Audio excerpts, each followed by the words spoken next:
What a historic night, and we're here to talk all about it. WrestleMania 35 here on AfterBuzz TV. You're tuned in to AfterBuzz TV, the ESPN of TV talk. Now, let the buzz begin. Oh man, 5.5 hours, and maybe not even with that, more with the pre-show. I'm not gonna lie, I want more. Oh, of course. What about you, Miss Anissa Barr? Thank you for joining me here on AfterBuzz TV. Yeah, thanks for having me. I'm very excited.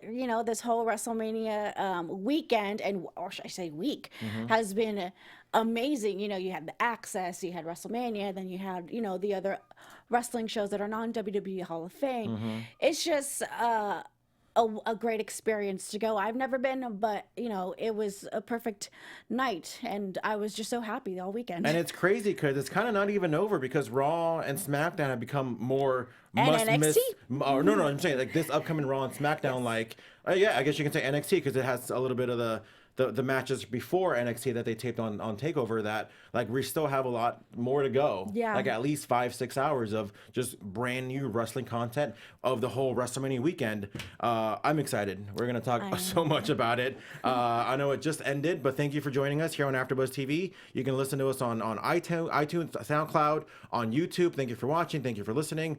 All the above. I'm just going to get into it because we have a lot to talk about. Yes, we Miss do. Anissa Barr. What was your favorite moment of the night? And I don't want to hear I like this, I like that. No. Pick your one favorite moment of the night. Darn, I had a few. But to be quite honest, I actually marked out when John Cena, Doctor of Thugonomics, came out.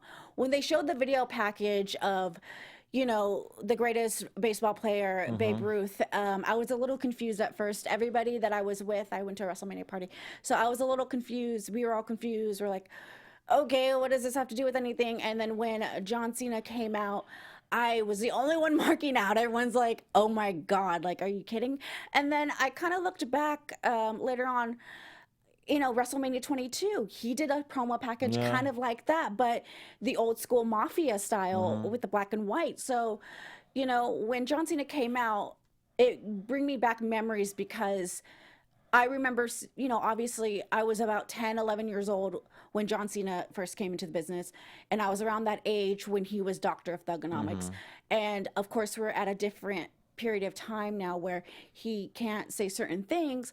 It still felt I was 10 years old again. And I'm very excited to see that we had a piece of John Cena tonight because we didn't know what was going to happen. And obviously the fans wanted to see John Cena versus Angle. But at the end of the day, we got John Cena. Everyone was excited. Hell, it was a great night. There was all these rumors going out. Obviously, Cena's going to replace Corbin. I even heard a rumor earlier today that Cena was going to be the special referee of Angle versus Corbin. I didn't even hear that. Obviously, that did not happen. So are you completely satisfied with how they used John Cena, even though he wasn't in an actual match? Oh, completely, because you have to remember where John Cena started in this business. A lot of people look at John Cena as the Superman of the WWE.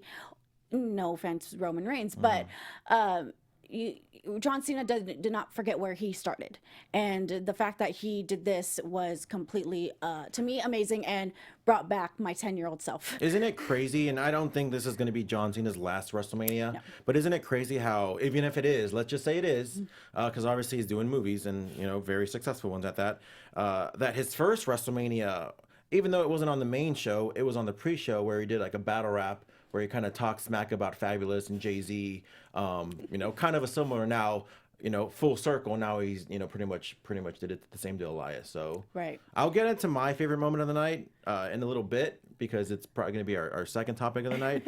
But obviously the main thing that everybody was kind of looking forward to, or most people, one of the things, I think there was a lot of things to look forward to, was the women's triple threat match. Charlotte, Becky, Ronda, history in the making. Right.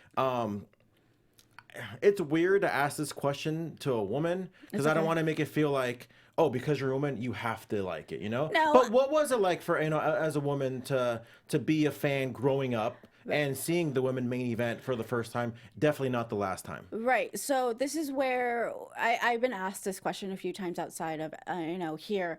And this kind of, if It is historic. It is more awesome, but I'm trying to block the fact that I love indie wrestling, and indie wrestling, the women do main event sometimes. So I'm trying to block that as much as possible as I can while watching WrestleMania. But it's amazing how we come so far. You have to remember all the women that paved the way. You know, it doesn't matter who started it. Other, you know, women who you did pave the way. Don't matter if they were in bra and panties matches, little skits here and there. They were part of wrestling. They were part of the WWE. They were part of WrestleMania. They are, at the end of the day, they're part of history, and they made, you know, moments. And that's what wrestling is all about. You know, for me, I'd wish Ronda wasn't a part of the main event at WrestleMania. Why? I think because this really deserves, for me, honestly, I think this was for Becky and Charlotte. I think those two women really deserve to be the main event, you know, just them two. And I get Ronda. I understand that. You know, I don't have no problem with Ronda. I did at first, but I started to understand and learn why she's here.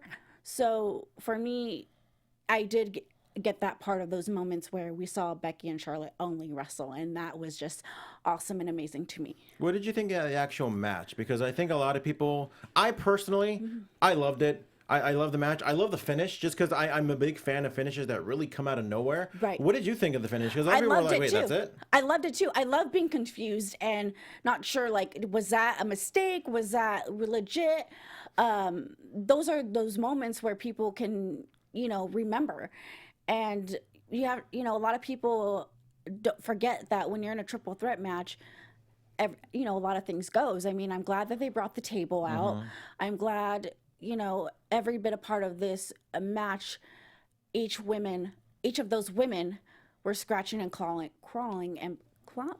scratching, you know, clawing and wanting to be the best they can be during that match. And I think all three of those women proved it. I agree. What did you think of the entrances? I mean, we had Joan Jett playing Ronda Rousey. I think that was awesome. But... Oh, yeah. I mean, you know, I love that type of era of music. I love the whole rock and roll Hall of Famer. That's who she is. Still killing it. Still amazing. I think I was so happy for Ronda at that moment because there's no other sports entertainment, or should I say other sports, that will do that for her. Obviously in UFC, they're not going to, you know, have Joan Jett rock and roll at the MGM casino in Vegas. They could. They've done it for she's Conor McGregor. very expensive. But I mean, they've done it for Conor McGregor. They had Sinead O'Connor sing out Conor McGregor one time. Yeah, but I mean, come on. But it's a little bit different when it's pro wrestling. And especially it's freaking Joan Jett. She's like probably very expensive. I'm sure she was happy to do it. I'm sure she was happy to get all the iTunes downloads of. I mean, obviously, I remember her from Freaks and Geeks. That was her theme song for Freaks and Geeks. So when Ronda first started coming out, I'm like, oh look, she's coming out to Freaks and Geeks. So now, obviously, I think she's getting a lot more exposure now in the WWE. Right. What was your favorite entrance of the night of those three women? I mean, I think by default I'm gonna have to go with Ronda. Okay. Just because I mean, I like the helicopter thing. Kind of reminded me of the Four Horsemen when they did it back in the day. Yeah, you know, with Charlotte, it's like jet flying and profiling. That's pretty much what she was doing. Something like that. Yeah. I mean, I dug it. I mean, I kind of curious where they're gonna go from here. She's the double champion. Becky Lynch won. I mean, no spoiler. We all watched it. Let's be real. And everybody actually in the shout out to the chat room. We are watching. We are listening. We want to read every single comment. So please blow up the chat. We'll definitely. We have time to maybe talk about whatever you guys have thought. I'm kind of curious what Joseph Boza thought, what Emmanuel Dominguez thought. I want to know what everybody thought of the show. But going back to this match, what happens now? Because now Becky's a double champion. She's Raw and SmackDown. There's a lot of controversy in the last week with like Asuka. Obviously, a lot of people are upset about Asuka not even being on the Mania card. Obviously, she was on the pre-show, but. Do you combine the championships? Do you keep them separate? Is she going to defend one on Raw? Is she going to defend one on SmackDown? What do you think is going to happen next with when it comes to this? Well, before I answer your question, I just want to say thanks to the WWE that pretty much listened to the fans when it came to Becky Lynch and Kofi Kingston. That's all I want to say right now. But back to your question. I think what will happen is because Asuka does have another opportunity to fight for that for the SmackDown championship. No, she doesn't. Really?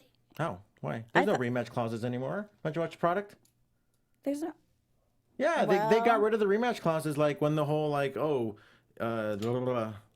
McMahon took over. Like, oh, there's no rematch clauses anymore. Oh, I don't remember what the heck they said. But I don't know. We'll see. I mean, we'll see what happens on SmackDown.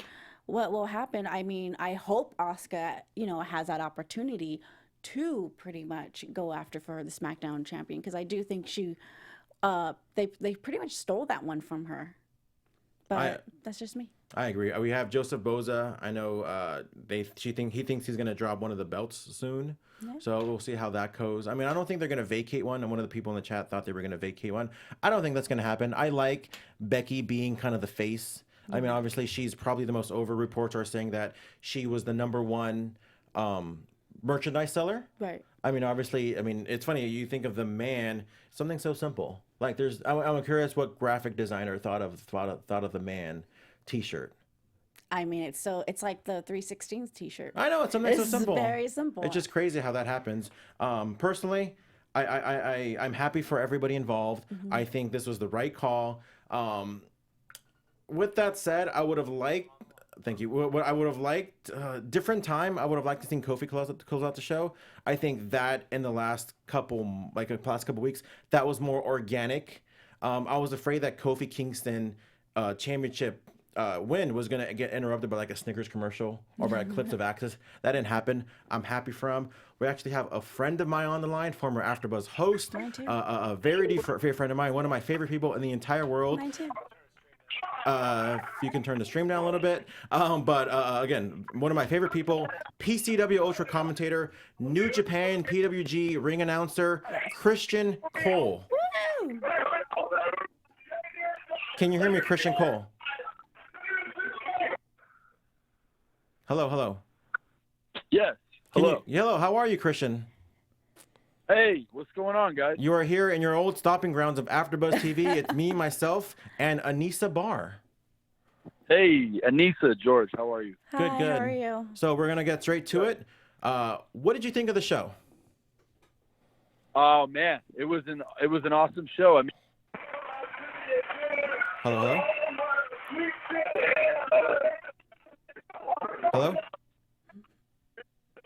Hello, Christian? Technical difficulties? Is that what it's called? Whoa. Okay, sounds good. But yeah, we will talk about Kofi Kingston right now. Again, when you talked about my favorite moment of the night, this was mine. Again, and much respect to the women. I think the fact that this had to happen for the women, but I think it kind of got overshadowed in a great way by Kofi Kingston. This storyline has been one of my favorite storylines of the last month, couple months and a half. Christian Cole, can you hear me? Yes, I can. I'm back. Thank you. Okay, no problem. What was your favorite moment of that? You said it was a great show, so you probably have tons of moments that was your favorite. What were some of yours? Well, they gave us everything we wanted from top to bottom, but for me personally, it was Kofi Kingston. Oh, yeah. Winning the WWE Championship, a title that has eluded many a Hall of Famer. And Kofi Kingston comes in tonight after 11 years of grinding his way into a main event position, and he delivers. And what a hell of a match those two put together tonight to actually not only, give the fans an incredible match, but to back up this championship victory from Kofi Kingston. Great, incredible match. What did you think of the build-up? Like, at what point did you think, in the last couple of weeks on SmackDown was, man, I think not only is this match going to happen, I really think Kofi has a good chance of winning. Like, did you think it was going to be possible, or did you think it was just going to be another screw job finish where they cheat Kofi out of the win? Well, to tell you the truth, George, they really made me feel like, there was no chance for Kofi tonight. Mm-hmm. I thought it was going to be another loss for Kofi, another disappointment, especially after we saw some awesome heroes of ours win at the beginning of the show. Yeah. We saw some title changes early. I thought Kofi had no shot. So for him to walk out with the title was a big statement from WWE on where they are right now and how they feel about him. And boy, did he earn it. And he certainly earned it in the 30 minutes that he and Bryan wrestled in that ring. That was absolutely an incredible match to deliver on a main event, in my opinion. Now, what do you think is next for Kofi? A lot of people are on the internet, God forbid, the internet's always right, that they want to see like a New Day heel turn or something. Do you think it's right? Or do you think, these guys are so good, these should be the exception to, like, well, not every stable or team needs to disband. Like, these are the one exception to the rule. Do you think that's going to end up happening, or do you think that should never happen? To me, the fans should probably just pop some champagne and celebrate this historic victory from Kofi Kingston, not only for himself, but for a culture that he represents. And not only, African-American culture, but wrestling culture, a guy who grew up a wrestling fan and wanted to be nothing but a wrestler, and came in and did a lot of different sort of gimmicky things over the years, and ends up with the crown, the WWE Championship. I think the fans shouldn't worry too much about the heel turns or what may happen with the New Day. One of the most charismatic groups, one of the best babyface things WWE has going right now. I think what they should do is just fall back a bit and celebrate this huge win, a historic win from Kofi Kingston. So we talked about Kofi Kingston, which you said that is probably your favorite, night of the night, favorite moment of the night. What you thought about the triple threat for the women? Well, first of all, the women delivered. I mean, talk about a physical, difficult, well thought out match from all three women in the main event. I didn't think Becky was going to win. It was another time for me where I thought, we've had so many of the guys we wanted to see, win. A lot of title changes happened throughout the night. I thought Becky was going to be the one that didn't get it, and she did, and it was a great match. It was absolutely fantastic to see them to deliver, really, in a position where they were asked to. And really a great match. So you are pretty much the voice of SoCal wrestling when it comes to ring announcing, and you've announced a lot of women, especially in the SoCal area. What does it mean to you, the fact that, with the four of the women going for the tag team championships, what you thought about that match right there, especially two titles going on the line, especially when, the women in SoCal scene, they do, hold multiple championships? You know what? It is really interesting, the dichotomy that's presented over the weekend. If you think about last night, one of my favorite speeches in the Hall of Fame ceremony was Tori Wilson. Dude, me too. I 100% agree. Yeah. I mean, she was just so raw and honest and real and confident and powerful in her speech. She was very, real when it came to discussing what women's wrestling has, started from, and how it's changed over the years, and how we've gotten to this place. And so, yeah, I mean, the women going on last was incredible, and Tori, and seeing sort of the difference in the weekend, the passing of the torch from Saturday to Sunday night was a special thing. Awesome. We're going to wrap you up in a little bit. Thank you very much for calling, Krishko. But one more thing. Have you seen the clip of MVP and Shad reacting to Kofi's victory? And did you cry or get teary-eyed when Kofi won? Because I know I did. Yeah. So, I mean, my house absolutely erupted. I decided to host a little event over here. We had about 15 or 20 people join us for Wrestlemania. It's always an awesome time to host a party, as I'm sure many people can relate to, having people over for the biggest wrestling event of the year. And to watch that happen, I was really emotional. I was more excited than I was emotionally sad. I was just jumping up and down, excited for what that was. And, I did retweet on Twitter at Action Cole. I tweeted the Shad Gaspard moment. I mean, what a beautiful moment from him and Hassan to share as they watched an African-American WWE champion hold that championship up. And I mean, it really is. It's a historic night. I mean, you can never say again that isn't the case, and that we haven't had a black champion. And Kofi Kingston, he not only held the championship up, but he did it with a kick-ass match. I mean, what an incredible match those two had tonight. Now, we obviously plug you on Twitter, XTIAN Cole. I know we have PCW Ultra, which I will see you in June. Do you have anything else coming up for you? No, just PWG. I've been working with Impact Wrestling, and I've missed you guys over there at AfterBuzz. So thank you, George, for having me on, and Anissa. And I'm going to go back inside and watch this show again. I really am. I don't have to work in the morning, so I'm going to go check out this show for a second time. Cool. Thank you so much for everything, Christian Cole. Thank you. We'll see you soon. Right on, guys. Cheers. All right, take care, buddy.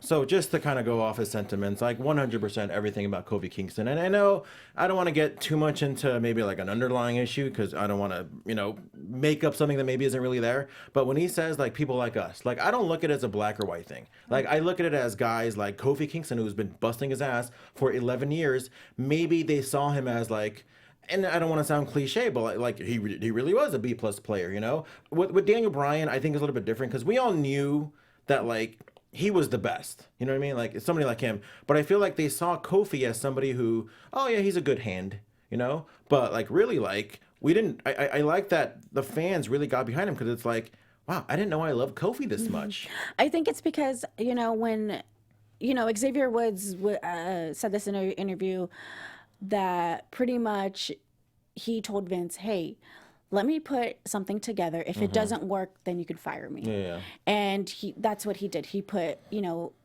Big E and Kofi Kingston, because at the time they didn't know what to do with those two. And you really have to applaud Xavier Woods, the fact that he, you know, put the New Day together, how far they come.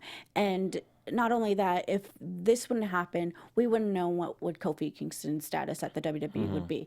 And the fact that Kofi Kingston is our new WWE champion, it brings so much emotion to everyone. I don't want to discredit the World Heavyweight Championship because, you know, Booker T, Mark Henry, even like Ron Simmons, but like WWE Championship, that's the lineage, you know? Exactly. So I was saying this to somebody, you know, when I said this person, you know, Kofi Kingston is the first African-American WWE championship. You want to say, okay, seriously, I'm tired of people saying, oh, The Rock got it or Roman Reigns. First of all. No, I'm going to never say Roman. I'm talking about The Rock. Okay, no, I'm sorry, but The Rock is half black, half Samoan. But I mean, like, but nobody here is here to sit there and say somebody's not African American because his dad is completely African American. You know what I mean? Like, I just don't want to like sit there and like generalize, like, oh, he's not this. Let's be honest, The Rock is more about his Samoan heritage than his black heritage. I said it. I mean, I don't know. I mean, again, I think nobody can make that assumption except for The Rock himself. Right. Okay. You know what I mean? You're right. That's my point. And I think, again, to me, it's more about black or white thing. I mean, I think that he is the 51st WWE champion in the history of the WWE. Right. And despite what anybody else thinks, Kofi Kingston, as a professional wrestler, as a performer of the WWE, this guy is entertaining and can put on a damn show. And at the end of the day, he's our WWE champion, and hopefully, you know, we see him rise up even more. And you know, who's the next person he's going to be facing at the next pay-per-view? What's going to happen on SmackDown? Very excited to see. I'd love to see him. There's so many possibilities. Daniel Bryan rematch, Randy Orton, you know, AJ Styles, which I think would be a phenomenal match just to see. You know, him and AJ would kill it. But yeah, I top and down, this was probably one of my favorite moments in all of Mania. Just definitely, like, I did get a little emotional. I did get a little emotional, just like I got emotional when Naomi won the SmackDown Women's Championship. But you know, happy for Kofi. Yeah, but speaking of another championship, the Universal Championship. Now, it's easy for me to say in hindsight, I knew this was going to happen. But once I saw that this was going to open the this was going to open the show, I was like, we're going to get everything that we want. Because for me, it's everybody wanted Becky to win. Everybody wanted Seth to win. Everybody wanted Kofi to win. Now, it's a 5.5-hour show. You're not going to put all that in a matter of 2-3 hours. Right. So what are you going to do? You're going to spread them out as much as you can. You're going to open the show with that. You're going to make people forget about that. You're going to put it in the middle of the show with what you want, and then you're going to end the show. Not to say that like I didn't watch with you know, with Chloe or whatever. Like I still like, I didn't think like, oh my God, this show sucks because I already know what's going to happen because of the format. It's just that it made sense to me once I saw that was going to open the show. Now I know a lot of people are going to sit there and say, oh, well, Brock is really upset because he's not the main event. Brock is really upset because, you know, they made him lose the belt. You know, I think they like to work the fans when it comes to Brock, especially with the whole throwing the Universal Championship to Vince, you know. But that's just me personally. Again, you can ask anybody else watching. I was like, they're spreading it out as much as they can.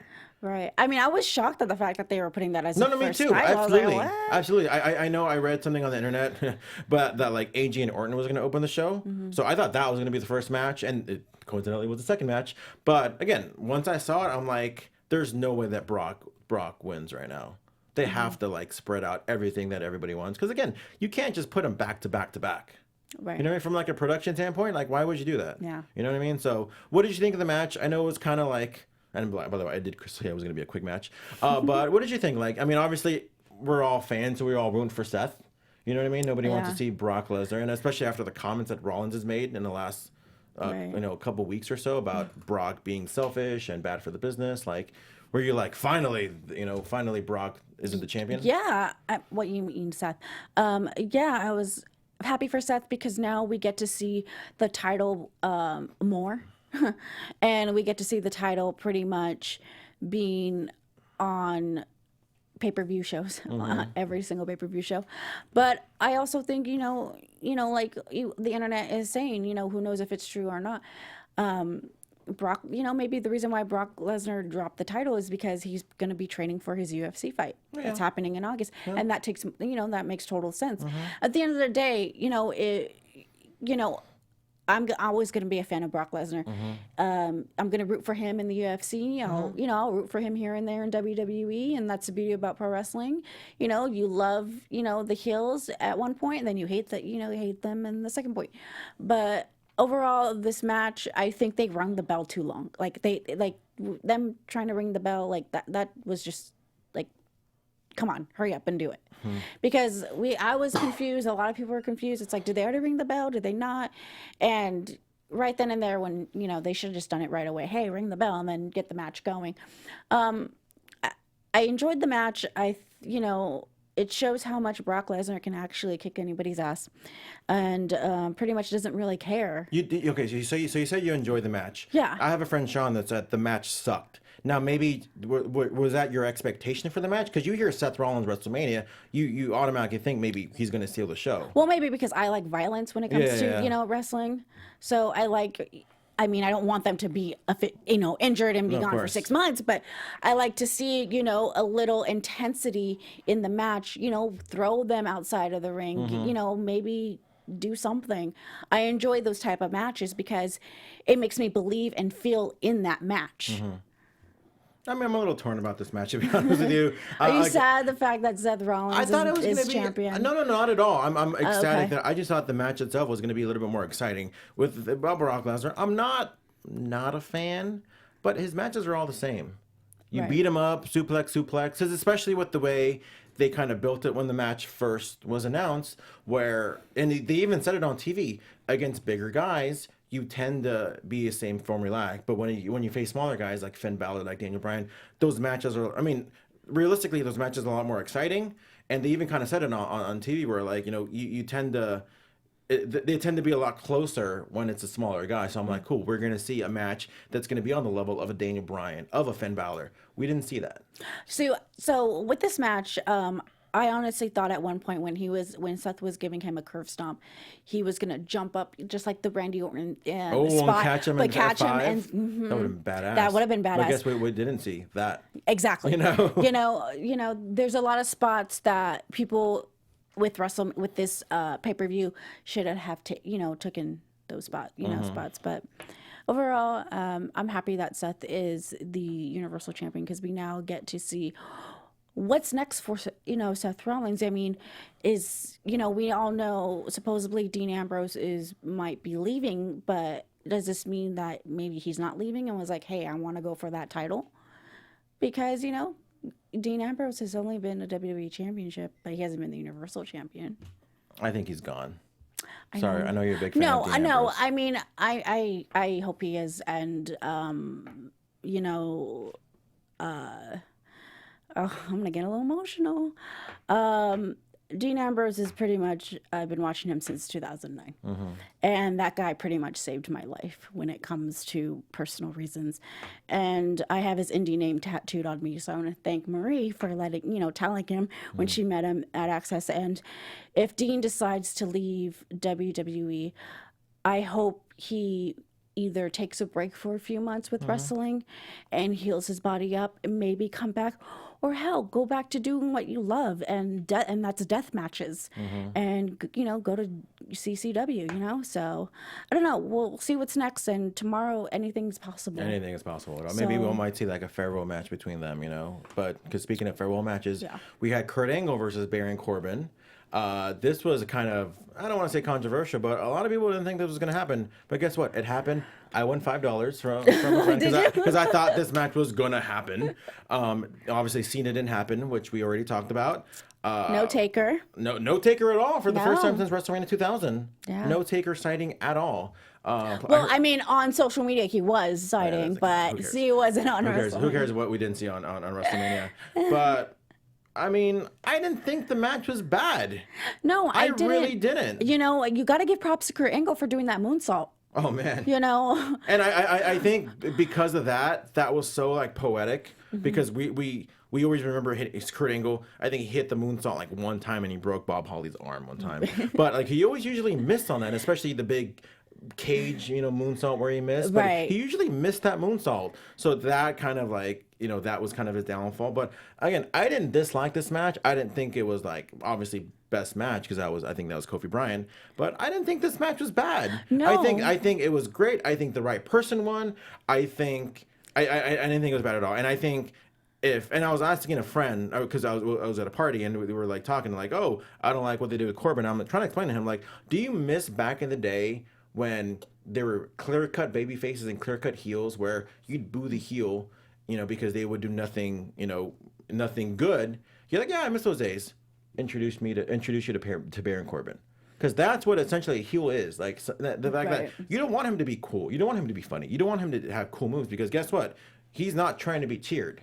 So again, the fact that Baron Corbin got the reaction that he did leading up to the match, I think, that's a heel. Do you think this was the right opponent for Kurt Angle? No. But again, I think with Kurt Angle on his way out, and especially if this really is his last match, like who are you going to put over? Are you going to put over a guy that doesn't need to get put over, or are you going to put over a guy that pretty much is going to benefit from this match? Right. You know what I mean? Like, yeah, it's good. It's easy to talk like a fan, but guess what? Business still goes on. You know what I mean? So I think this is the right finish. I think this was the right call in hindsight. Obviously, we were all like, really? Like, Corbin is going to be the last match? But again, now that we think about it, I think it makes perfect sense. Okay. What do you think, What Anissa? do you think? Well, I think this was a solid match. To me, at first I didn't think Corbin was the perfect person because I'm like, okay, Corbin is like instant booze all around. But I think that's a heel. But you're right. But, after this match, I really thought, okay, this was a good opponent for Kurt Angle because Corbin is not, how do I say in the nicest way? Corbin is not like a Seth Rollins or one of the 205 guys, like very fast. And he's not trying to be. And that's fine. So I think that's why they put him with Baron Corbin because Kurt Angle is in a stage where we all know he can't go any longer. And even though, you have to also thank the McMahon family for letting him, have his special moment. The fact that he came out in his, jacket from back in the day. From Team Angle, yeah. I thought that was cool.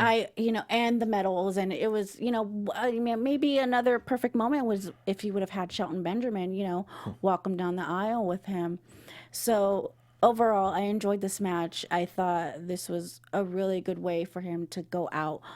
But then again, every single wrestler doesn't retire. So we'll see. We'll see. And we'll see what's next for Baron Corbin. Right. I think Kurt Angle's done. You think so? I think he's done. Well, we'll see what happens with Baron Corbin and what's the next step for him. First off, I thought the show was phenomenal. My only like little tiny thing, and again, this goes back to just maybe I'm so interested in putting together a show. Like I love that aspect of it. But you had Kurt Angle's farewell being next to Triple H's match, which was like, oh, if he loses, he's done. But then you had his match being like a no-holds-barred match, but then you had a Falls Count Anywhere match with Miz and Shane, which essentially is like, they're kind of the same match, except that one of them you can do pinfalls anywhere. Yeah. So that was my only thing. I was like, there's a kind of like a lot of similarities in some of these segments. But we can talk about Triple H versus Batista, where if Triple H lost, obviously he would have retired. Now, there's a good chance that this might be Batista's last match. You know, like I don't see him doing much else out there from what I hear, and he's on Lillian Garcia's Chasing Glory podcast where like I think he was just looking for closure, and I think he might have gotten it now. Which I mean, the build up to me was whatever, because I never got the sense. I mean, now maybe you can explain it to me. I don't know. I'm gonna hear what you think. Why was Batista so obsessed with a match with Triple H? He already beat Triple H at WrestleMania. Mm-hmm. Why do you want to beat him again? What did you think of the storyline? You know, it's no question about that these two guys have history. Yeah. No doubt about it. But why is Batista chasing Triple H? He already beat him for the belt. He beat him like 3 straight pay-per-views in 2005. Oh, that's true. So that was my only thing. That's true. I knew that the match was going to be fine. Like, I mean, it wasn't bad. Like, it kind of dragged. It was actually the longest match of the night, to be honest with you. Do you think this was to help Batista boost up his Hollywood like movies and stuff like that, or do you think it's because Batista wanted to enjoy the glory moment of being a wrestler? I think I've heard interviews with him recently, and he always say, and we hear The Rock say it all the time, there's nothing compared to being in that crowd. There's no like more instant gratification than being in front of a crowd, especially that size of WrestleMania. And I know Batista, especially with the way he kind of left the previous 2 times, with like the first time just saying I quit, and the second time just kind of doing the wave goodbye. Like, I don't know, I just feel like he didn't want that to be the ending. You know, and I know he's been saying for years, like, if I'm going to have one more match, one more program, it's going to be with Hunter. Now, like, I get it. I get the real reason why he wants to have that last match with Triple H, because obviously they're really, really close. I would have liked to see him against Brock or maybe even Bobby Lashley. You know what I mean? But, like, I just didn't want to see, and this is one of my pet peeves about Brock as well, where it's like, I don't want to see somebody come back to face the same people. Like, Brock's first match back was with John Cena. A couple months later, he was facing, like, The Big Show. Like, we saw that in his first run. You know what I mean? Like, I don't want to see the same. So and then we see, like, Zach Gowen show up. Yeah, like, I didn't want to see, like, the same stuff. So it's like, when I saw Batista's coming back to face Triple H, like, I mean, I knew it was going to be good. Like, I'm not saying it was going to be bad, but it just, we saw it at Mania 21. I didn't like the storyline of I thought it started great. It started great. It did, but it was like, give me what I want. Like, bro, you forgot your lines because you kept repeating that, and which is fine because that happens in wrestling all the time, you know.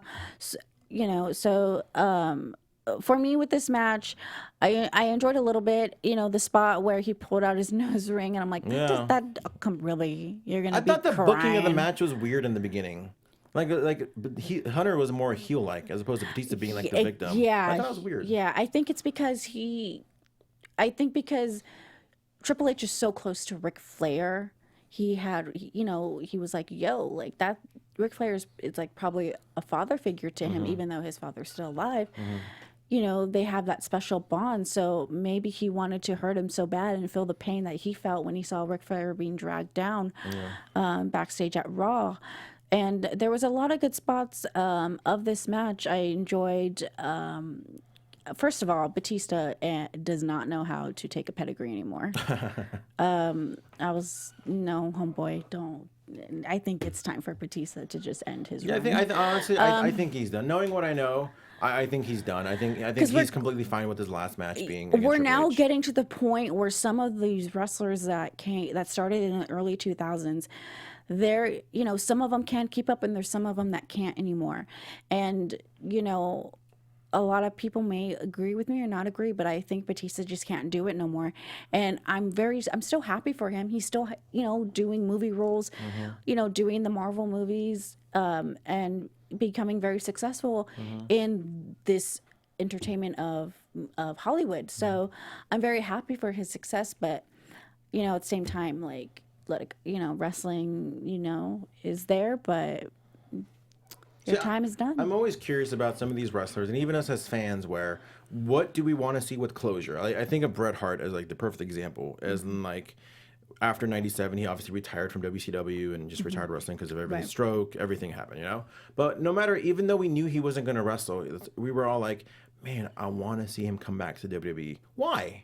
You know what I mean? So he comes back, he does the DVD, great. oh, we want more. Oh, he should be in the Hall of Fame. Or no, we want to see him back in the ring. You know, even if it's like a promo. Cool. He does the Hall of Fame in 2006. Oh no, we want to see him back in the middle of the ring. You know, and it wasn't until like he came back in June, I think it was January 4th or 3rd or whatever, 2010, where it's like, all right, cool. Now we finally got to see Brett back in the ring. I know he's not going to wrestle. He had a couple matches, which is kind of like a throwaway, but it's like, cool. Now we got our closure. Like, I don't know. I think as fans, as a wrestler, like, and it's so weird, but it's like, I think as for me, knowing Batista, I mean, I know not personally, but like, I don't know. I think this is exactly what he wanted. Not to quote his promo, like he got what he wanted. He I think it bothered him for a while.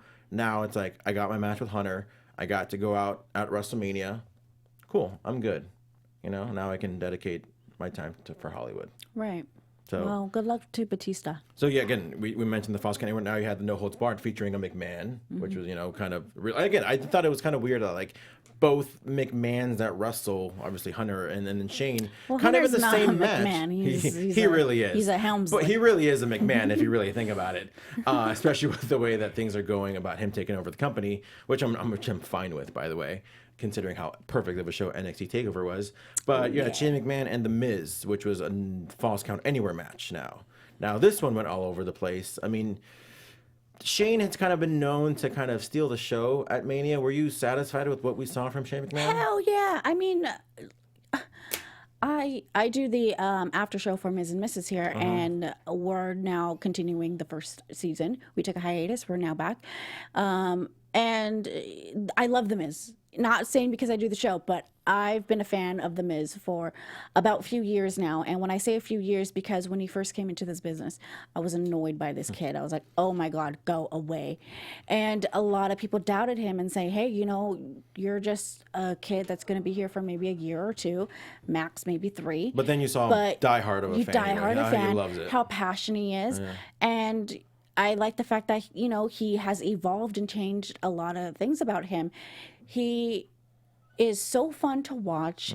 He's very likable. I mean, that's face. how great of a heel he was. Exactly. Like, because he's so likable that like he's so great as a heel. But now it's like I think we're kind of seeing a little bit more of The Miz. And he knows how to talk. Yeah. And that's one thing that I love about The Miz is that he knows how to talk, good or bad. But with this match, though, I was a little shocked that they brought his father in to this, and I was just a little nervous for him because, you know, he is not a wrestler, obviously, and I know sometimes they do bring family into the storyline, but. You know, hey, shout out to the, you know, Mrs. Dad for taking that punch. His name is George, by the way. George, sorry. George Mazanin. Or, so shout out to him and, you know, give him props for doing that. I thought them going into the crowd, it was just very different because we usually don't see wrestlers go in the crowd, especially at WrestleMania. It's not common. I enjoyed every single moment of this match, and shout out to pretty much Shane for taking the bumps, you know, where he punched him and then he, you know, dropped on the golf cart and then on the crazy. floor. That was a crazy bump. Yeah. That bump on Ronda earlier too was crazy. Well, she's fine. So yeah, overall, I love this match. I love The Miz. I want to know what else is next for, you know, this storyline. Is it still going to continue, or is this just is what it is? I mean, I'm a big fan of The Miz. Did you go to SmackDown after Survivor Series? Yeah. Miz got like the biggest babyface pop of the night. Oh yeah. Like after the show when it was Daniel Bryan versus The Miz. Right, yeah, Like The Miz was like, I'm like, dude, like they can totally do something as a babyface with The Miz. Oh yeah. Like I think he's WWE Championship material. Obviously, I don't think we're gonna see it anytime soon with, you know, The Miz. I think he's a babyface now and Kofi Kingston. But I think at some point I want to really see him as a world champion again. So do I, and especially I would like to see him as a babyface as a champion. I think he's a very likable guy. I think I love Miz and Mrs. Like I think even before, like you say you're a fan like from like a couple years.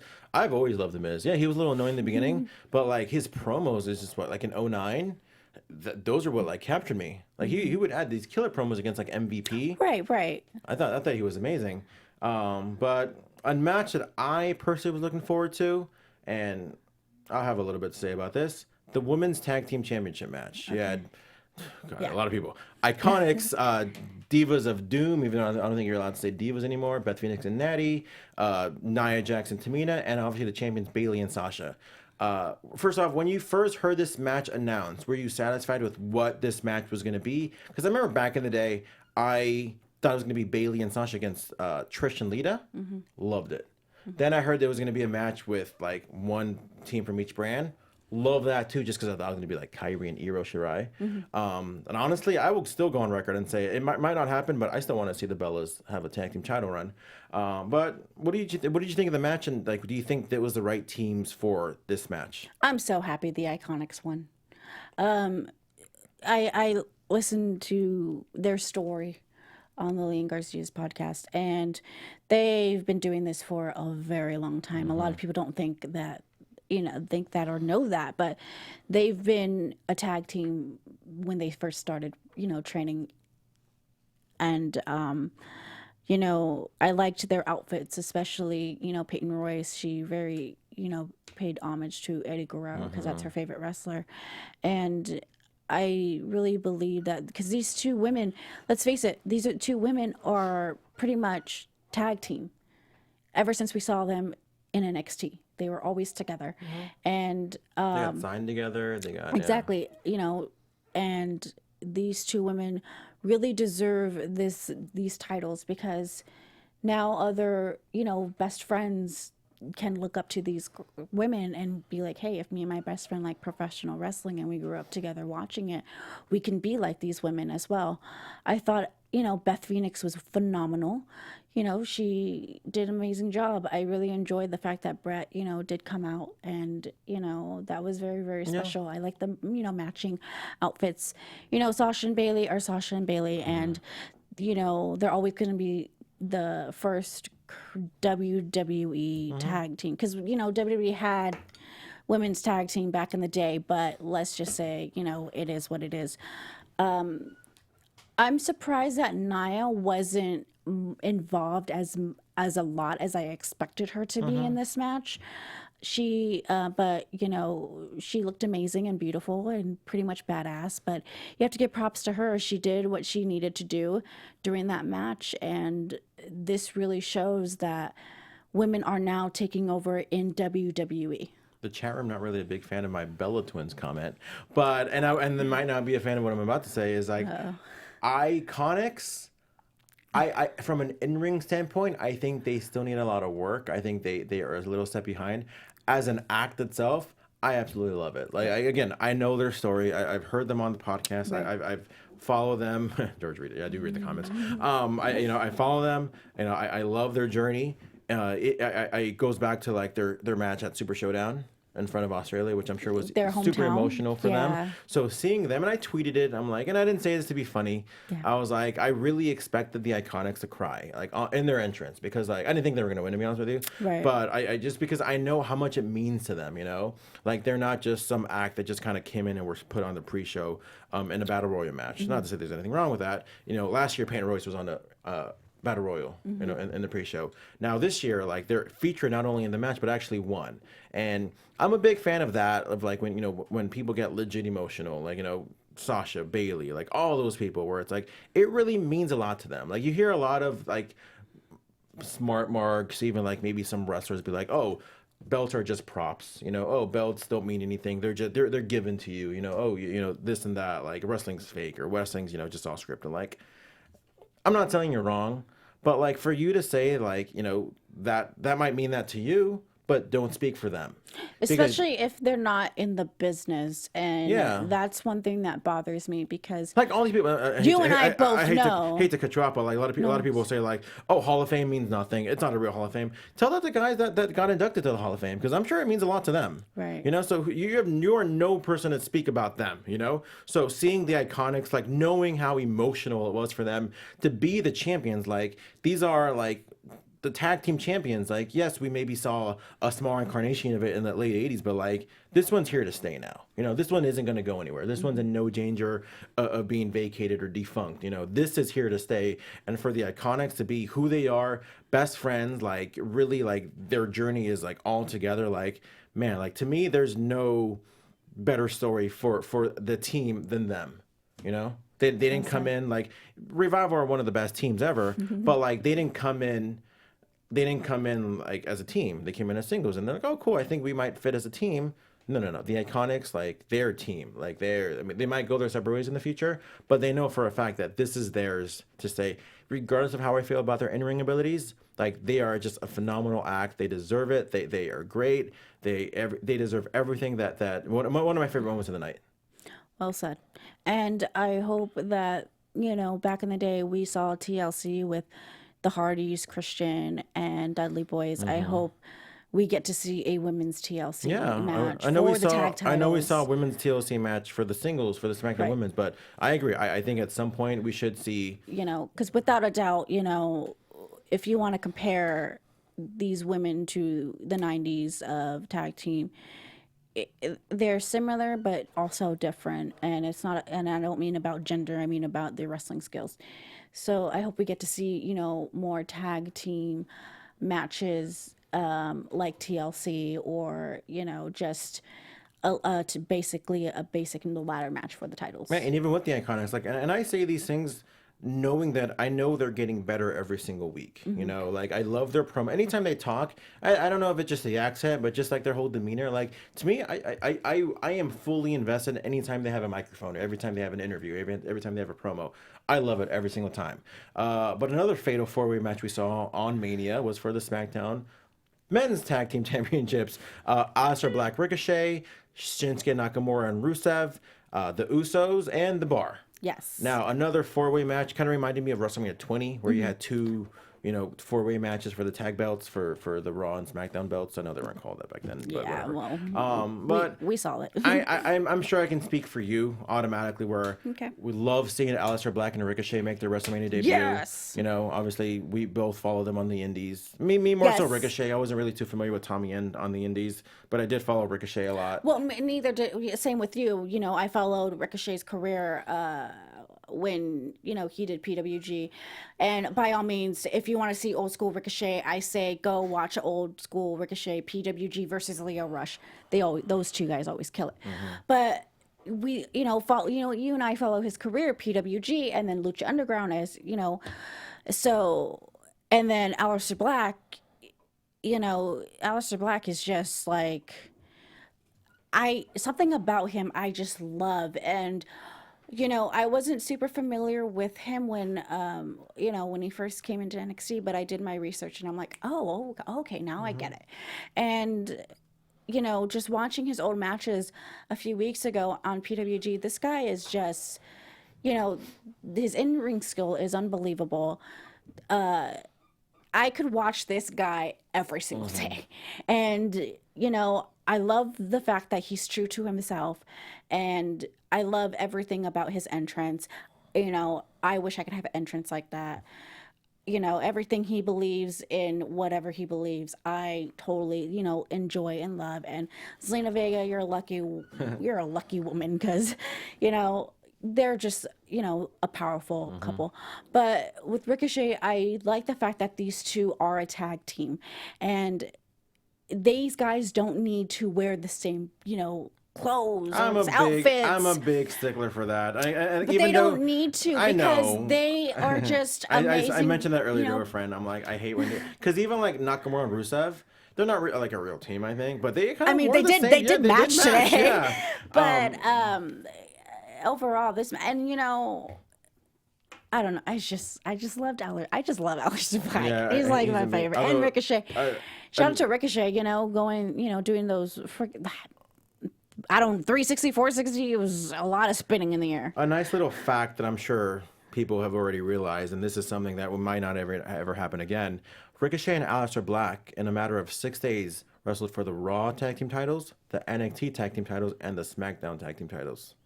Yeah. Did you know that? Now that you said it, it's processing to my mind. To me, I know, crazy. Yeah, he did I obviously covered the NXT show, so I did see that match. And yeah, kudos to them. I mean, they had like 3 of the best matches over the last week. Obviously on Raw, SmackDown, and Raw, Mania, and NXT. But speaking of which, what's next for each guy? Like, I mean, my prediction is Ricochet goes to Raw and Aleister goes to SmackDown. Do you think they're going to stay a team? And what did you think of the match as well?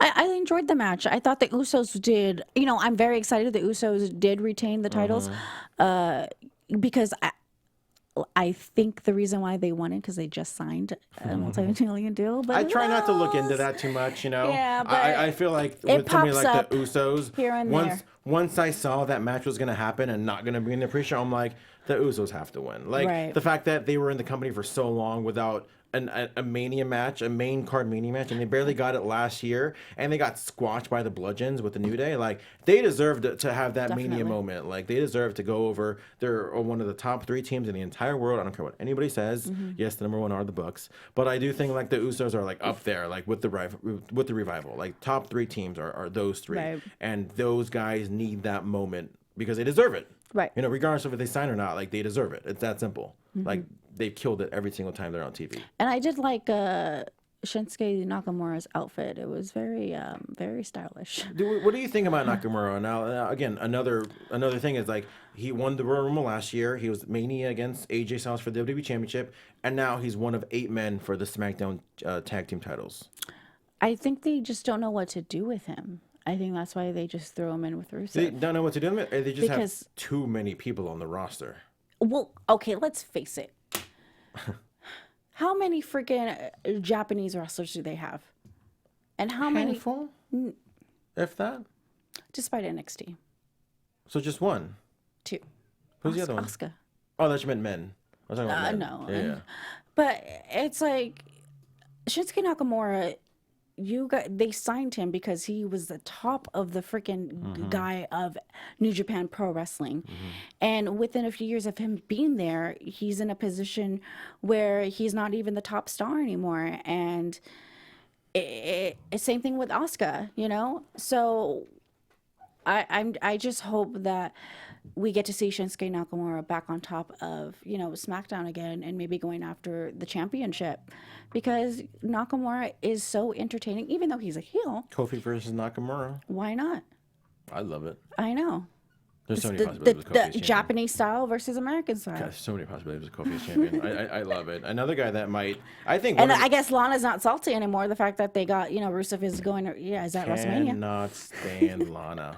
Oh. Cannot stand Lana one bit. She don't bother me. I swear to God, she bothers me so much. But I think a future contender for Kofi Kingston is a guy that he's got not a lot of history with, but there was something going on like 10 years ago. Randy Orton. Randy Orton versus AJ Styles. We mentioned it earlier. I thought this yes. was going to open the show, but it turned out it was second. Me personally, I was looking forward to this match the second most after the Kofi match. Because I think I don't care what anybody says.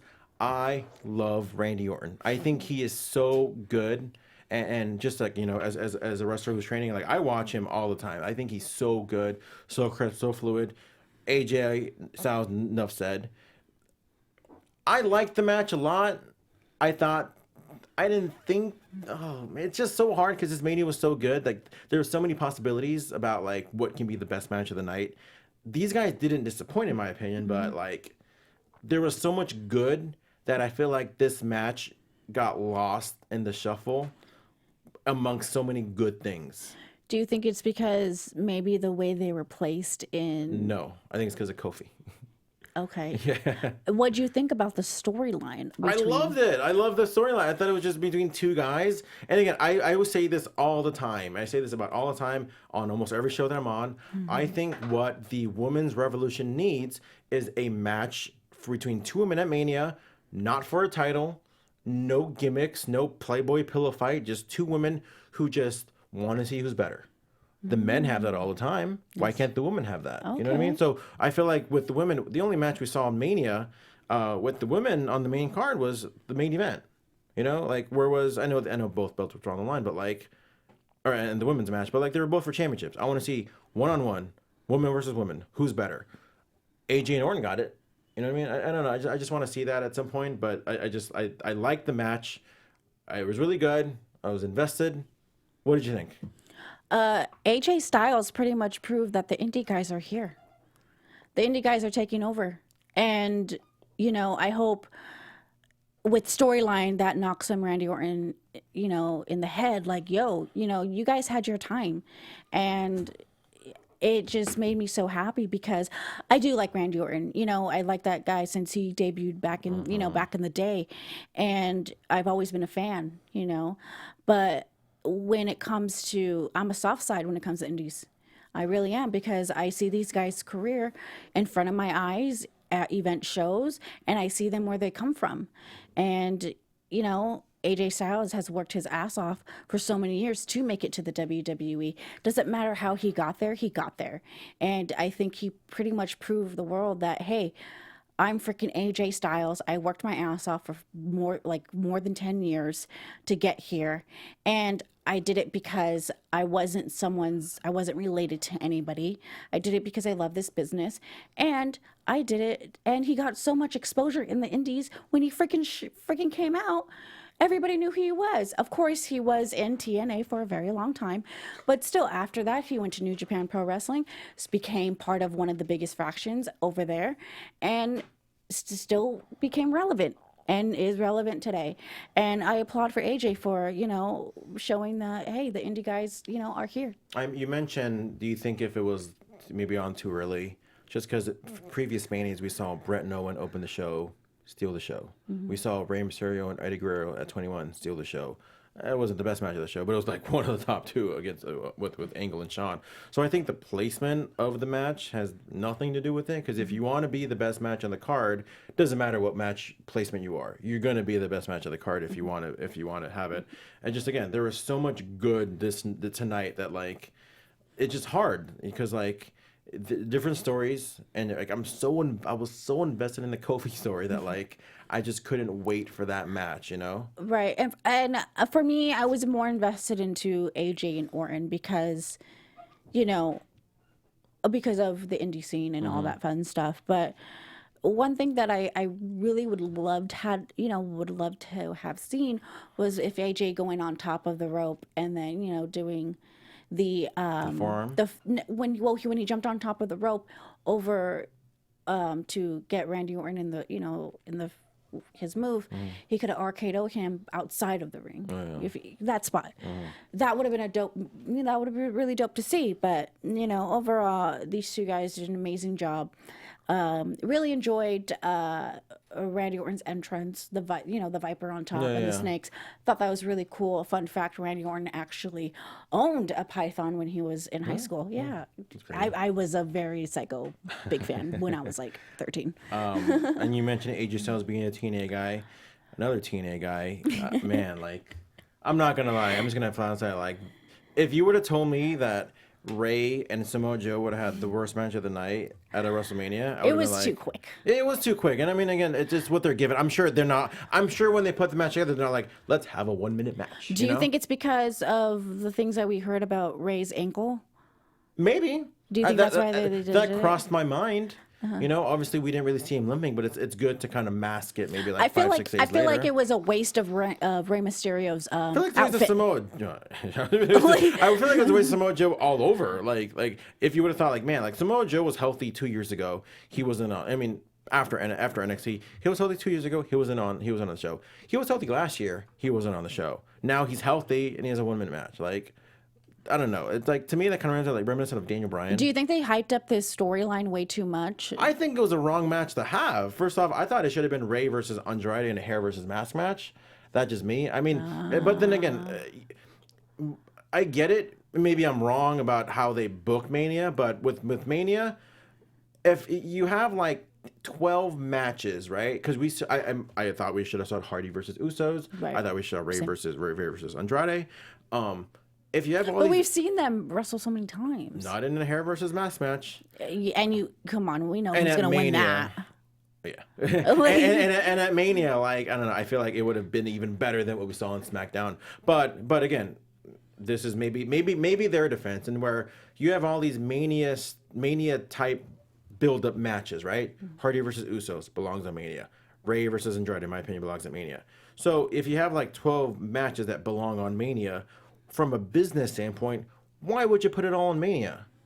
You know what I mean? Like, Mania is going to sell itself. Right. So why not put this WrestleMania type match on like a Backlash, on a Money in the Bank? If people are going to pay money to see that, put it on another pay-per-view. So I don't know. Maybe that's what they're going to do. So I'll give them I won't, be too upset about it.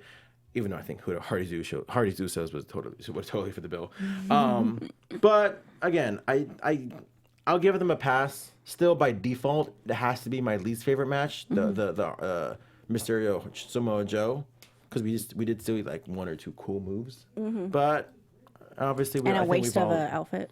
Yeah, that it kind of not blends in the match itself, but another guy with AJ Styles never had history with. But you mentioned Bullet Club, Finn Balor, Demon Balor. Against Bobby Lashley. I know you're a big Finn Balor fan, right? Yeah. Okay. So. Yeah, Prince Devitt. Were you one of those people that says, "Wait, you're gonna be the Demon against Bobby Lashley for the Intercontinental Championship, but not the Demon against Brock Lesnar for the Universal Championship"? Okay, so I got in an argument with somebody about this situation. I got in an argument with a drunk idiot. Well, I don't want to call him an idiot, but a drunk person. And you have to realize every time. So when I used to see Finn Balor, Prince Devitt in the New Japan Pro Wrestling, he was, he did the face paint and all that fun stuff. When he came to WWE, I'm glad he kept that. And recently, you have to understand, the Demon is an attraction, just like Brock Lesnar is.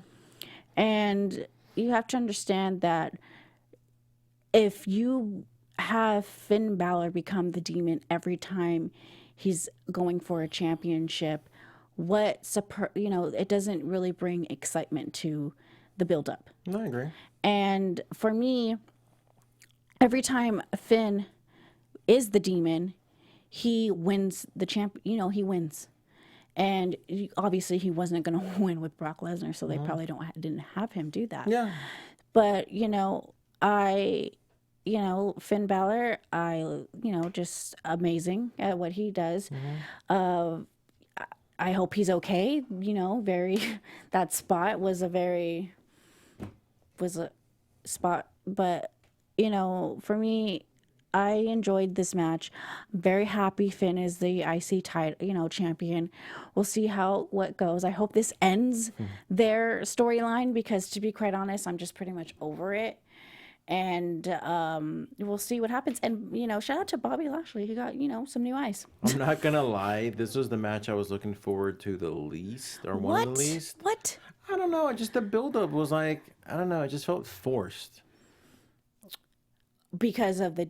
everything. Because of their storyline? Just everything. Like, I don't know. It just... So do you think that they shouldn't have promoted the Demon? They should have just had it out and... just have everyone be excited, or do you think? I think so. I think they should have kept it a surprise. Again, it's one of those where people are already about Mania, Right. Like I don't think if you didn't promote the Demon, I think it would have got one less. I'm like, oh my god, now I'm going to subscribe to the network because he's going to come out as the Demon. Like if that's the case, what? There's so much other stuff. I wish this match was a little longer.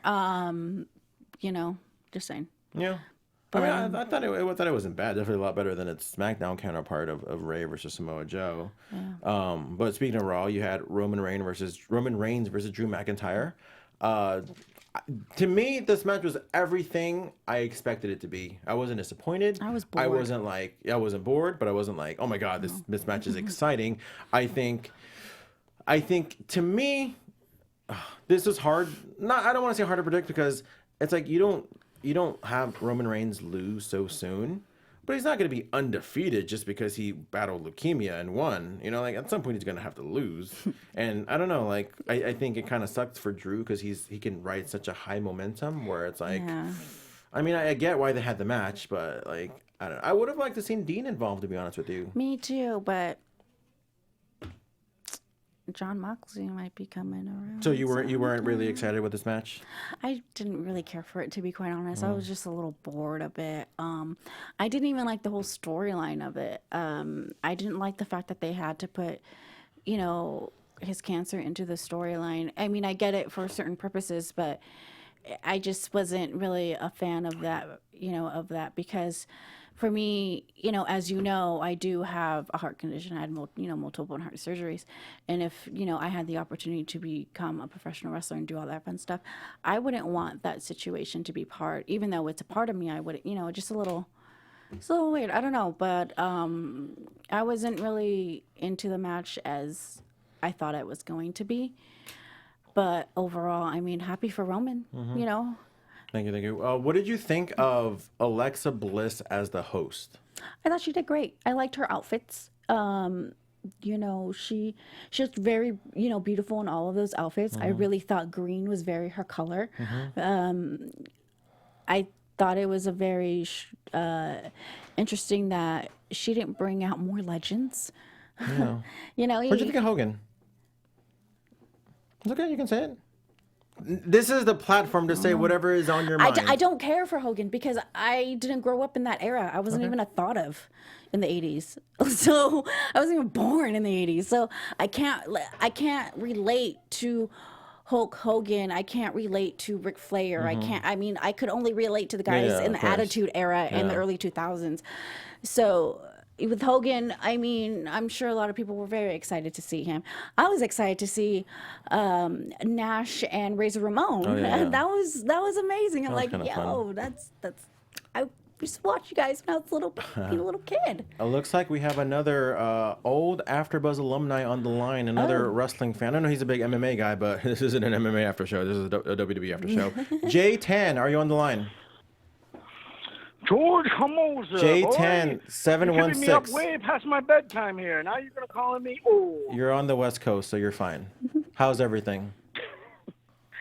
Everything is fine. It's good to talk to you. I am watching with, I guess, it's kind of a staggered feed here of the show. Let me just close up my iPad here and just talk with you guys straight shooting. How are you, my boy? So of course, and it's funny because Hi. this is Anissa Barr. I don't know if you guys ever met, but I know she was a fan of our UFC after show. But no, it's funny. Like we met because of MMA, but it wasn't until later I found out you were a big wrestling fan as well. Yeah, I've grown up with it. It's really funny, interesting, listening to what Anissa was just talking about, having no connection to the Hulkster. I have my own issues with him, but that's that aside. I agree with what you're thinking. You and I are probably thinking the same thought. I just don't want to say it out here because I don't want the comments to burn me. Gee, fuck that guy. Pardon me. I'm a guest, so I get to do that kind of thing. You already got in trouble. You already got in trouble one time here, which we won't get into. But I know that 3 times. Well, that one time, or specifically about DraftKings. But I know, me and you are always investing. You remember that? Me and you are always invested in a friend of ours in Sonya Deville. Now we'll talk about the show in general overall, but obviously she was a part of the WrestleMania Women's Battle Royal. We always follow her on SmackDown with her storyline with Mandy Rose. Are you a little upset that she wasn't involved in that tag team match, or maybe in something where it wasn't going to get lost in that Battle Royal? You know, actually, not really. I think I was, well, maybe so. I was disappointed that they ended up in the Battle Royale, but it was nice to see her go as long as she did. What was really going to bother me was that was the idea of her winning and winning with her hair down. It's like, honey, don't have a catchphrase as great as she's got. You know, put your hair up and square up, and then they book her to win with her hair down. It's like, oh man, talk about the quintessential psychological turn there. That's no good. Stick with your gimmick. But hey, I mean, the guys in the back call the shots, not her, right? Yeah. And Anissa, what did you think about the Women's Battle Royal? Hell, I'm so excited we got to see Candice LeRae. I'm sorry, but Candice LeRae has the first time I ever saw Candice LeRae was on at a PWG show through like a YouTube video, and she was someone that paved the way and made intergender wrestling relevant. Was the only woman in the SoCal wrestling that pretty much beat the crap out of men in the wrestling industry, and I'm always going to be a Candice LeRae fan, and I'm glad that she was able to be a part of the Battle Royal, and she was there to shine. I don't know Sonya Deville like you two do know her, but if you're part of the AfterBuzz family and you go to WWE, I'm always going to support you because you also paved the way here for people like me to be part, to host wrestling shows. So, I hope we get to see Sonya Deville maybe become the next women's champion, and she's definitely going to be the next women's champion because she has the perfect storyline where the fact that she is gay, and I hope we get to see that more of the light in WWE, and to maybe if she's comfortable with, maybe do a storyline with it. But overall, I like to see her versus No, Mandy you know she's Rose. comfortable with it. Yeah. But I There's, would like to. there is no holding back with that girl. But I hope we get to see her versus Mandy Rose one-on-one someday. I think so. I think there's a little bit of tension God, that I've was been building up. waiting for that. Yeah. Another thing. I keep encouraging her to shoot on Mandy, and she just doesn't take my advice. Another thing that about Jay Tan that me and him had a lot in common aside from wrestling was like we both have a love for Saturday Night Live. Apparently, I didn't even know this until after you moved away. I forgot how we mentioned it, but like, oh cool, you love SNL, I love SNL too. So that kind of leads into. I like Mad TV better. What? You know, it's funny because, well, like I was wanted to say earlier, listening to Anissa there, you know, I enjoyed WrestleMania overall tonight. Sometimes I dig it, sometimes I don't. I'm not too hyped on WWE in general overall, to be honest, but I still watch the, you know, I'll make sure I know what's going on with Raw and SmackDown. I will not miss a Mania. It feels like should be a, you know, it's a day of observance for wrestling fans. I agree. But here's the thing. It's interesting how generational it is. And over the evolution of it in 35 years, you know, we've seen kind of the theme or the direction or tone of the show become many different things. And I think now it's as much, you guys were having some great conversations on the show. I've been watching, and it's as much for the people involved in the show as it is for the fans. You know, it's an experience of being there. That's a huge thing that it couldn't be appreciated, you know, in the first probably 10 years of it, you know, because it was just a huge wrestling show where people were making, you know, big paydays. Not that that's not the case now, but now WrestleMania is something to experience in your lifetime. And so it's fascinating that somebody like Anissa doesn't have, can't relate to a Hulk Hogan, but to her, you know, Nash and Hall, you know, she's a pop for them. You know, I got sick of them when they were Vinny Vega and Big Scott Hall in the AWA. Yeah. So, Or the Diamond Stud. You know, it's the Diamond Stud. You know, Oz. It's going to change. WrestleMania is always going to be different in tone. Even if some things are very straightforward, you know, in terms of booking and you know, whether, you know, parody of how you handle the titles and who's getting the push, et cetera, who's leaving the company. It's a product of emotion, and I thought there were some fantastic emotional moments on this show, and you know, and it's going to evolve continually, and it's going to change. Based on the fans. I did want to get your overall thoughts on the show in a second, but what did you think of the men's battle royal? Obviously, we had Michael Chan, Colin Jost kind of be the focal point of the battle royal. Did you enjoy that kind of crossover with SNL and WWE at all? I mean, I did kind of call the spot of them once they ducked underneath. Figured they'd be there for a while, and, you know, the finish with Corbin. You know what bothered me about the one pet peeve I had with the battle royals in general. The men's one, you know, men and women's, I could give or take it. Actually, I did think I've never been a Braun Strowman guy at all, but I thought he looked really good. They made him out to be the monster that I've never really saw him as. You know, despite all of his backstage stuff, you know, Reigns, you know, throwing him into the ambulance and all the violence, he never got over with me like that. But in this case, he did. And but the thing that bothers me is, why are all these guys walking out at the same time? Like, I'm shocked at how conditioned I apparently am with the Royal Rumble. And not that you want a show like WrestleMania to go longer than it did, but I kind of feel like you do have to have these guys come out one at a time. That bothered me, like when I saw it with women. They're all walking out there and like, wait, they're about to go and get in a fight. Why are they all cool with just walking out there at the same time? What's that about? And I have to agree with you on that, because, you know, when we do have these battle royals at WrestleMania, a lot of these guys and girls are coming from NXT, and you know, there's a lot of people that are WWE fans don't really watch NXT, and it would be nice to, you know, show, hey, you know, this is the future. This is what you know, watch on NXT. These are the next people that might come on the main roster. So check these guys out by giving them an entrance. It's less. It can take away from a young kid's, and I say that disparagingly, their WrestleMania moment, But at the same time, it is an economy of time, and you got to get them as many people on the show as you can for that one night. It started the length of the whole thing, even though it did seem to go by at a decent clip for me, from my impression. I wonder about. I'm sure they've talked about it before, but I wonder about toying with the idea of starting to do 2-day events. I hope they never do that. I don't think. Yeah, not the case for Mania anytime soon, and we'll see New Japan, experiment with it next year. But it is a way of giving the undercard more time to bubble and more time to focus. I mean, we're talking about some of these matches that blew by and didn't necessarily have as much resonance or reason to be as the main event or the top 4 or 5 matches.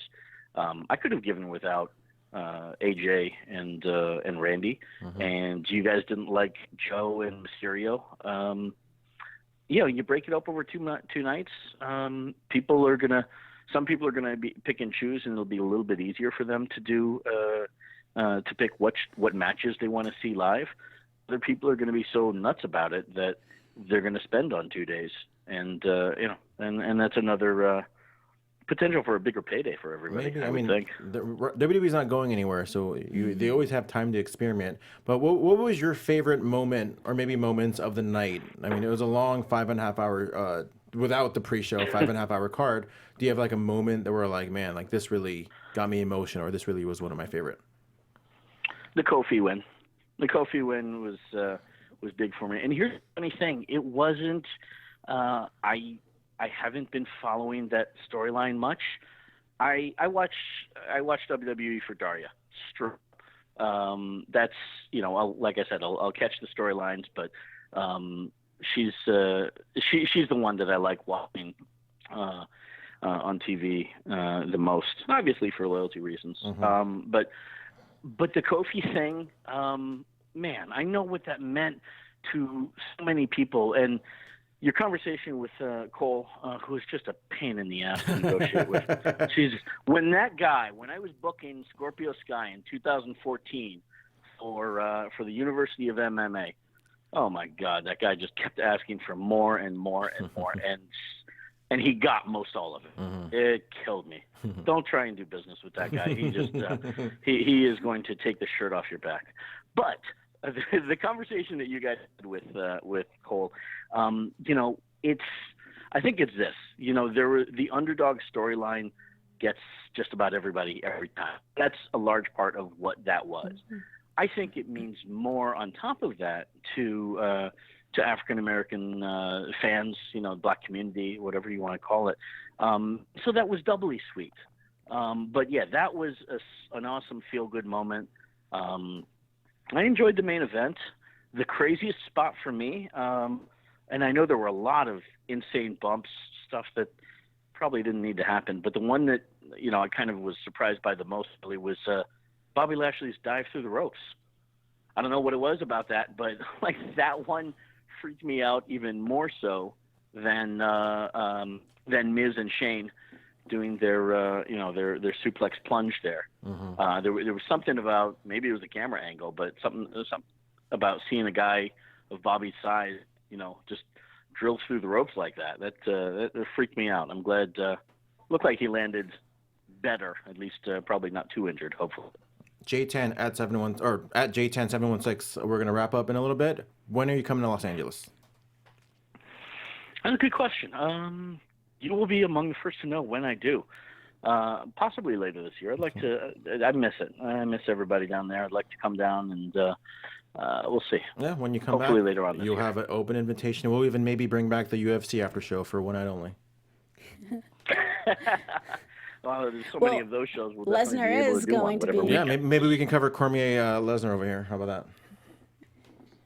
Yeah, there you go. Cool. Well, let's book it. Cool. Thank you so much for calling in. I always talk to you, and I'm sure I'll be talking to you again very soon.